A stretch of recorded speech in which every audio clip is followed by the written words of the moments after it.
Welcome to this explainer. Today, we're jumping straight into something completely fascinating. We're looking at a raw PostgreSQL database dump for a system called GestaltView. But, we're not just staring at boring rows and columns here. We are going to uncover how engineers are literally coding a digital psychology. I mean, it sounds like a deeply philosophical question, doesn't it? Like, what does the soul of an AI actually look like? But today, we're skipping the philosophy entirely. We're looking at the raw SQL tables, the stripped constraints, and the literal data columns that answer that exact question. This schema defines modern AI agent architecture, basically giving us a front-row seat to how digital personhood is engineered from the ground up. Now, before an AI can even have a single thought, the database itself needs some special abilities.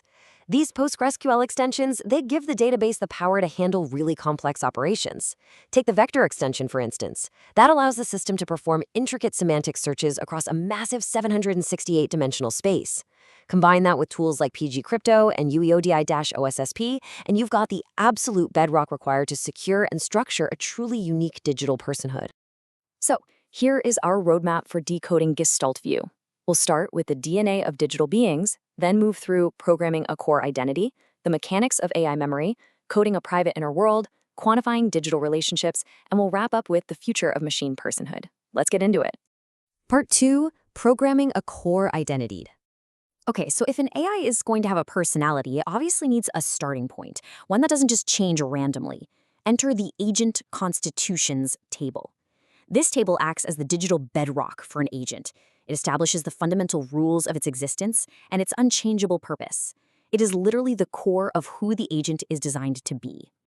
And what's super interesting here is how abstract concepts of identity are rigidly defined in these data columns. We've got an identity underscore handle, an immutable underscore core stored as JSON-B, which is a flexible but structured data format, and a primary underscore narrative underscore anchor. Basically, engineers are taking that fuzzy, abstract concept of a persona and locking it into a fixed starting point. The AI isn't just told who it is. Its very identity is a mandatory database constraint. But, identity isn't static, right? To be even somewhat human-like, you have to grow. Well, check out these literal column names from the agent_autobiographies table. The engineers are capturing profoundly human concepts here.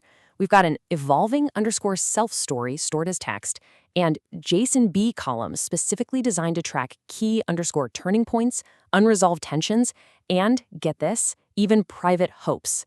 It is absolutely wild to see something as deeply human as a private hope quantified as a data field that just gets queried and updated. Moving on to part 3, the mechanics of AI memory. Looking at the schema, we can actually track the literal data flow journey of a single thought.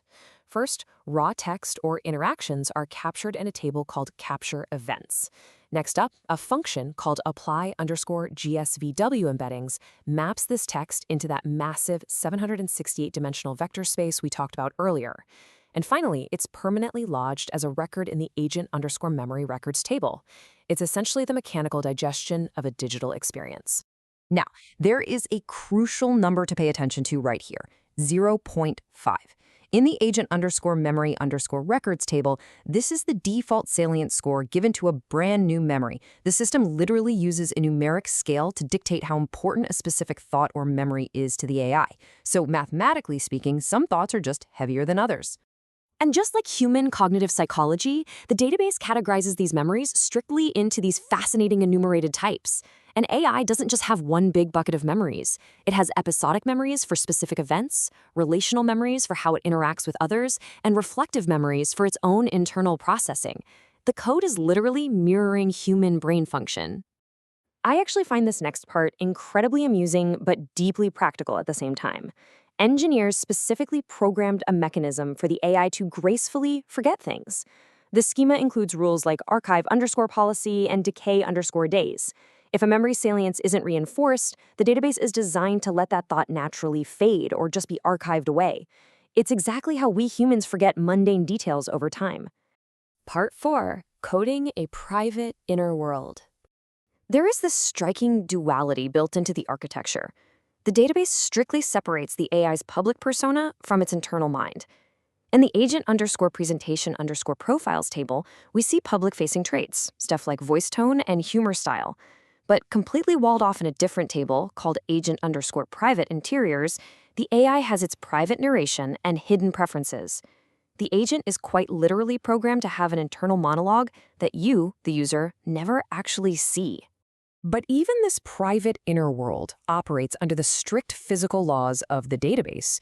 This exact SQL constraint ensuring confidence is a number between 0 and 1 proves that even an AI's private internal confidence regarding a memory or a hope is mathematically bound. Its feelings are heavily regulated by the schema itself. Next up, Part 5, Quantifying Digital Relationships.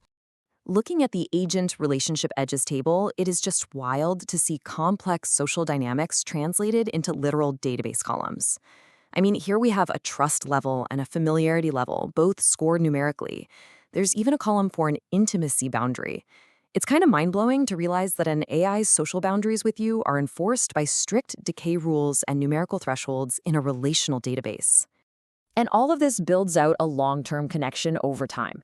The database ensures the AI logs your interactions using arrays for collaboration history and shared milestones.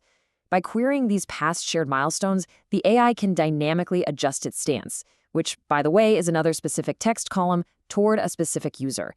It literally remembers what you've been through together to decide exactly how it should treat you today.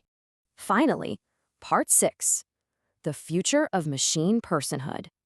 We are really witnessing the synthesis of digital personhood here. The most abstract, messy parts of the human experience. Our shifting moods, our life stories, our secret dreams, they're being perfectly quantified into structured data types. Emotional valence is a numeric value. Your self-story is a text field. Your private hopes are JSON-B objects. The illusion of a soul is being meticulously constructed from perfectly logical database schemas. And that leaves us with a massive realization about our future interactions with technology. When the machine you're talking to has a database table explicitly querying its own unresolved tensions before it even responds to you, well, it completely blurs the line between a program tool and a digital entity. So what does this all mean for us? I hope this deep dive into the GestaltView schema sparked your curiosity to learn more about the code running the minds of tomorrow's AI. Thanks so much for joining me on this explainer.